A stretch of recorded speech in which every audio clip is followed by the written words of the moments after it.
Planong bumalik ni Vice President Sara Duterte sa The Hague, the Netherlands. Ayon sa pangalawang Pangulo, nangako siya sa kanyang mga magulang na si dating Pangulong Rodrigo Duterte at Elizabeth Zimmerman na magkakasama nilang isi-celebrate ang kanyang kaarawan.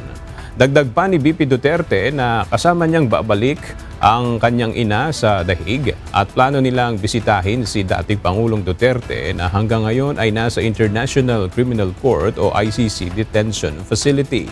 Sa darating na May 31, ipinagdiriwang ng pangalawang Pangulo ang kanyang ika-47 kaarawan. Nag-promise ako sa mga magulang ko, sa nanay at sa tatay ko na sa birthday ko, silang dalawa yung kasama ko. So, babalik ako sa Hague sa birthday ko, kasama yung nanay ko.